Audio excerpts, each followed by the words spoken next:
Hello students, welcome to my class AKT Biology. Today we are going to complete the topic of cell division. In previous class we discussed about cell cycle, right?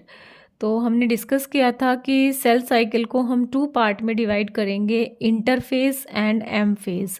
Interphase में cell जो है वो resting stage पे होती है, खुद को prepare करती है डिवीज़न के लिए। उसके भी अलग अलग फेज़ हैं, gap 1, synthesis phase, G2 phase, जो हम डिस्कस कर चुके हैं, राइट। आज जो हम करेंगे सेल साइकिल का, वो हम करेंगे M phase. M phase that is mitotic phase या डिवीज़न फेज़ आप कह सकते हो, ठीक है, माइटोसिस फेज़। और जो आपका एम फेज़ है वो फर्दर टू पार्ट में डिवाइड है बेटा, nuclear division and cytoplasmic division. मतलब सबसे पहले तो सेल का जो न्यूक्लियस है और उसके कंटेंट का डिवीज़न होता है, दैट इज़ कैरियोकाइनेसिस। फिर लास्ट में साइटोप्लाज्म जो है टू पार्ट में डिवाइड हो जाता है, टू डॉटर सेल्स के पास अपना अपना साइटोप्लाज्म चला जाता है, that is cytokinesis. Will discuss later it, okay. तो आज हम एम फेज़ को डिटेल में पढ़ेंगे, उसके दोनों पार्ट कैरियोकाइनेसिस एंड साइटोकाइनेसिस को पढ़ेंगे। चलो let us start. M phase that is mitosis phase, इसको इक्वेशनल डिवीज़न भी बोलते हैं, ओके। क्यों इसको इक्वेशनल डिवीज़न बोलते हैं? Because the number of chromosome in the parent and the progeny cell is the same. Suppose जैसे ये पेरेंट सेल है, ये माइटोसिस करके टू डॉटर सेल में डिवाइड हुई है, तो यहाँ पे अगर प्लॉइडी 2n थी, number of chromosome parent cell में इतने थे, तो हर डॉटर सेल के पास भी क्रोमोसोम नंबर, उसका जो जेनेटिक कंटेंट है उतना ही रहेगा, हाफ नहीं होगा, जैसा कि मियोसिस में होता है। मियोसिस में हाफ होता है, दैट्स वाई उसको रिडक्शनल डिवीज़न बोलते हैं। माइटोसिस में सेम रहता है प्रोजेनी में पेरेंट के chromosome number, that's why M phase यानी mitosis phase is known as equational division, okay. ये हम पहले डिस्कस कर चुके हैं जब मैंने सेल साइकिल आपको इंट्रोडक्शन दिया था, कि माइटोसिस जो है हमारी बॉडी में ग्रोथ के लिए बहुत इम्पोर्टेंट है, रिपेयर के लिए बहुत इम्पोर्टेंट है, ठीक है। जर्म सेल्स में तो मियोसिस होती है जहाँ पे गैमीट्स बनते हैं। तो जो एम फेज़ है यानी जो माइटोसिस है, हम उसको दो पार्ट में डिवाइड करेंगे, एक nuclear division and second one is cytoplasmic या सेल का डिवीज़न। न्यूक्लियर डिवीज़न में न्यूक्लियस और जो न्यूक्लियस के अंदर जो कंटेंट है, क्रोमोसोम्स हैं, उनका डिवीज़न होता है। बिकॉज क्योंकि इंटरफेज़ के एस फेज़ में आपको पता है रेप्लिकेशन हो गई थी, क्रोमोसोम डुप्लीकेट हो गए थे, डबल कॉपी हो गई थी, राइट। अब वो डिवीज़न होंगे अलग अलग फेसेस के थ्रू। सो इस फेज़ को बोलेंगे एम फेज़ के karyokinesis. Karyo means nucleus, kinesis mean division, that is nucleus का division, nuclear division. After karyokinesis, जब सारे स्टेप्स कैरियोकाइनेसिस के कंप्लीट हो जाएंगे, फाइनली सेल टू सेल में डिवाइड हो जाएगी, साइटोप्लाज्म 2 में डिवाइड हो जाएगा, उसको हम बोलेंगे साइटोकाइनेसिस, और you can say it is the cytoplasmic division और सेल डिवीज़न। अब दोनों प्रोसेस जो हैं एम फेज़ की, कैरियोकाइनेसिस और साइटोकाइनेसिस, को हम वन बाय वन स्टडी करेंगे, ओके। तो karyokinesis that is nuclear division, इसको हम 4 अलग अलग फेजेस में डिवाइड करेंगे, prophase, metaphase, anaphase and telophase, okay. सबसे पहले प्रोफेज, प्रो मीन्स पहले, राइट, जो सबसे पहला फेज होता है दैट इज़ प्रोफेज। तो it is the first and the longest phase. जो प्रोफेज होता है न्यूक्लियर डिवीज़न का, कैरियोकाइनेसिस का पहला फेज होता है और सबसे लंबा होता है, ओके। इसमें क्या होता है, new DNA molecules formed are not distinct but intertwined. मतलब जो नए डीएनए मॉलिक्यूल्स बने थे इंटरफेज के एस फेज में, वो डिस्टिंक्ट तो नहीं है, क्लियरली विजिबल इतने नहीं हैं chromosomes, but they are intertwined, means they are interlocked with each other, okay. और इसमें क्या होता है, initiation of condensation of chromosomal material.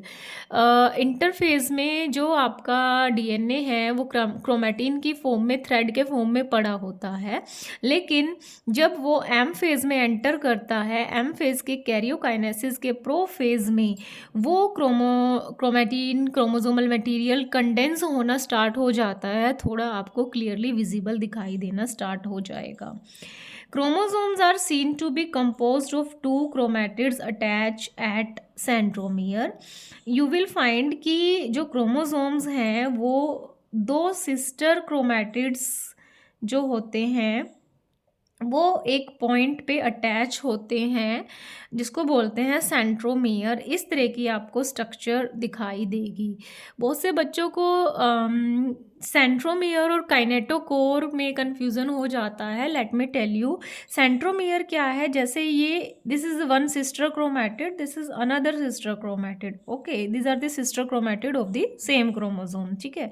तो सिस्टर क्रोमैटिड का वो पोर्शन, वो रीजन जहाँ से क्रोमैटिड का पोर्शन दूसरे सिस्टर क्रोमैटिड से जुड़ा होता है, दैट इज उसका सेंट्रोमियर, वो पॉइंट, ठीक है। लेकिन वो जिस एग्जैक्ट पॉइंट पे जुड़े होते हैं that is kinetochore, okay. Kinetochore जो है प्रोटीनीशियस पार्ट होता है क्रोमोसोम का, जहाँ से वो जुड़े होते हैं, while centromere is the part of chromosome itself, sister chromatid का ही वो पार्ट है, okay.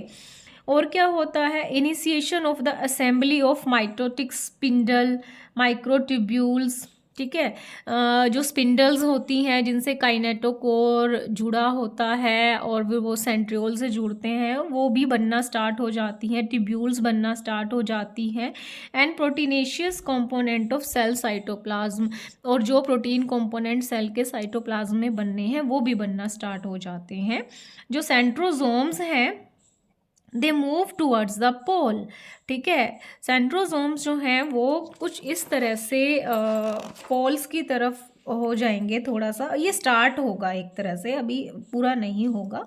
Eight the end of prophase, जब प्रोफेज कंप्लीट हो जाएगा, no Golgi bodies, endoplasmic reticulum, nucleolus and nuclear envelope. Nuclear envelope जो है वो भी डिसअपेयर हो जाएगा, न्यूक्लियोलस भी आपको दिखाई नहीं देगा, एंडोप्लाज्मिक रेटिकुलम, गोल्जी बॉडी सब जो है वो आपको नहीं दिखाई देंगे। कुछ इस तरह से फिगर होगी प्रोफेज की। ये देखिए न्यूक्लियर एनवेलप जो है वो डिसअपेयर होना स्टार्ट हो गया है। ये क्रोमोसोम्स हैं, जो डबल कॉपी इसलिए है, अलग अलग कलर से मैंने दिखाया है, वो डुप्लीकेट हुए थे, एस फेज में रेप्लिकेशन हुई थी। ये सेंट्रियोल्स हैं, इनसे स्पिंडल्स निकलना स्टार्ट हो गए हैं और सेंट्रियोल्स भी पोल्स की तरफ जाना स्टार्ट हो गए हैं। ये प्रोफेज में होता है, ओके।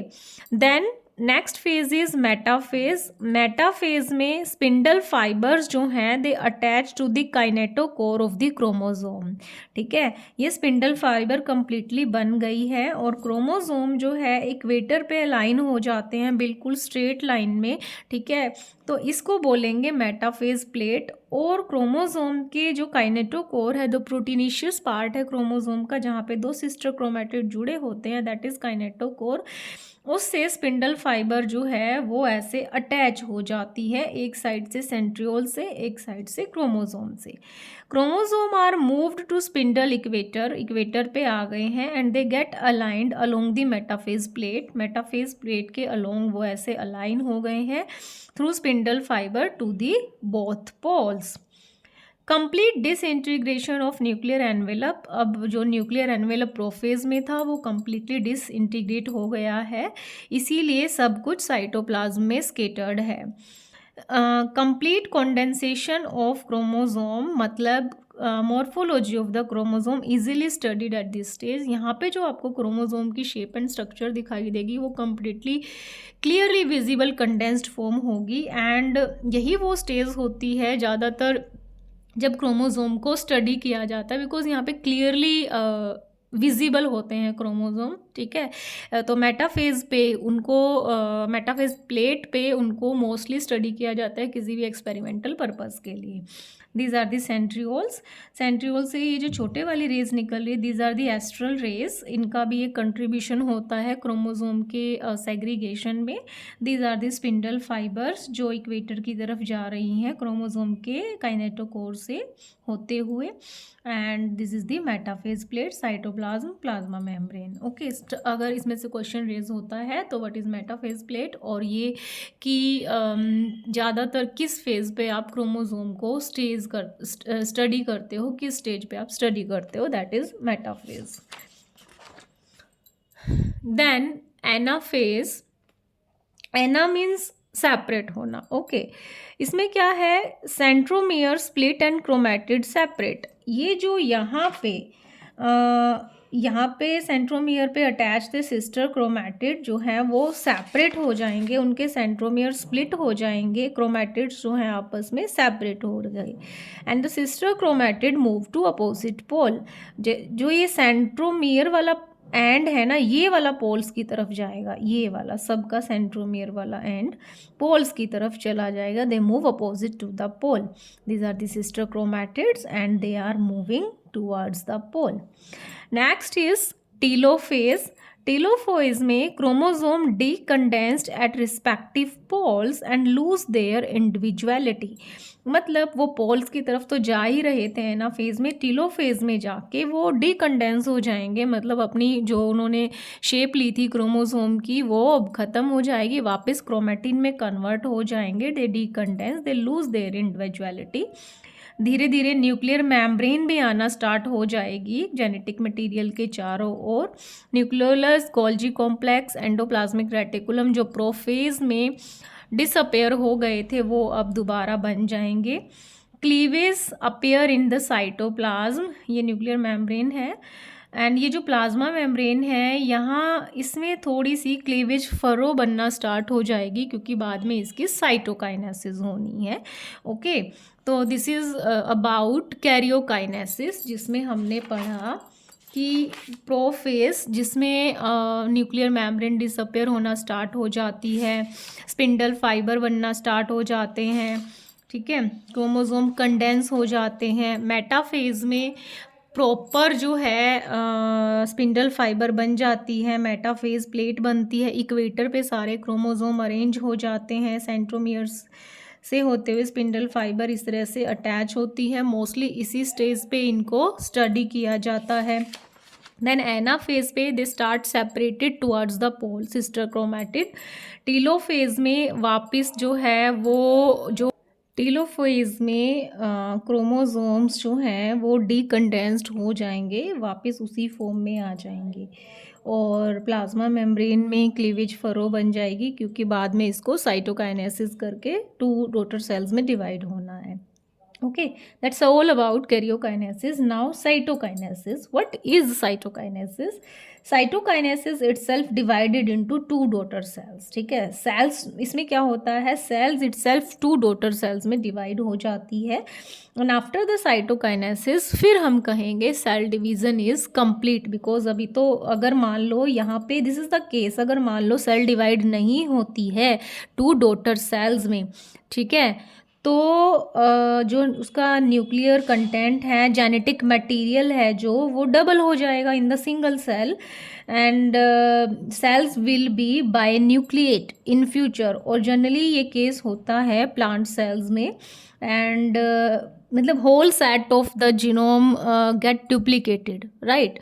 तो इस कंडीशन को पॉलीप्लॉइडी बोलते हैं। अगर सेल डिवीज़न में nuclear division that is karyokinesis is not followed by cytokinesis, that's why cytokinesis होना भी इसेंशियल है। ओके, तो यहाँ पे कैरियोकाइनेसिस होने के बाद cell divide into 2 daughter cells, ताकि जो अपनी अपनी डॉटर सेल्स हैं उनके पास अपना अपना जेनेटिक मटेरियल और अपना अपना साइटोप्लाज्म चला जाए और एक पेरेंट सेल 2 डॉटर सेल्स में डिवाइड हो जाए। ओके, साइटोकाइनेसिस के लिए एनिमल सेल्स और प्लांट सेल में जो साइटोकाइनेसिस होती है उसमें थोड़ा सा ही डिफरेंस है। एज यू नो, क्योंकि एनिमल सेल में सिर्फ प्लाज्मा मेम्ब्रेन होती है जो बाहर की एनवेलप होती है, और प्लांट सेल में प्लाज्मा मेम्ब्रेन के साथ सेल वॉल भी होती है जो बहुत ही हार्ड और रिजिड होती है। सबसे पहले हम साइटोकाइनेसिस करेंगे एनिमल सेल में। In animal cell a cleavage furrow appear in plasma membrane and deepen and joins the center, divide the cell cytoplasm into two। जैसे ये टीलोफेज स्टेज थी, प्लाज्मा मेम्ब्रेन के बाहर की तरफ आउटर साइड से क्लीवेज फरो बनना स्टार्ट होती है और वो सेंटर की तरफ जाती है इस तरह से, एंड फाइनली सेल्स जो है वो टू डॉटर सेल्स में डिवाइड हो जाती है। ठीक है, from outer periphery to inwards. ठीक है, but in plant cells as you know there is cell wall which is hard and rigid. तो wall formation start in the centre. अब वॉल फॉर्मेशन सेंटर में स्टार्ट होती है बनना, जिसको हम बोलते हैं cell plate, and grows outward, और ये बाहर की तरफ जाती है to meet the existing lateral walls. फिर वो फाइनली इस तरह से लेटरल वॉल से मिलती है, एंड फाइनली प्लांट सेल्स भी इस तरह से टू डॉटर सेल्स में डिवाइड हो जाती है। This is a genetic material. Okay, तो एनिमल सेल्स में पेरिफेरी से स्टार्ट होगा, सेंटर की तरफ जाएगा, क्लीवेज फोरो बनेगा। लेकिन प्लांट सेल्स में क्या होगा कि जो सेल प्लेट बनेगी मिडल्स में स्टार्ट होगी, वो सेंटर से स्टार्ट होगी, and cell plate grow outward the periphery and meet the lateral walls, and finally plant cell divide into two daughter cells. This is all about cytokinesis.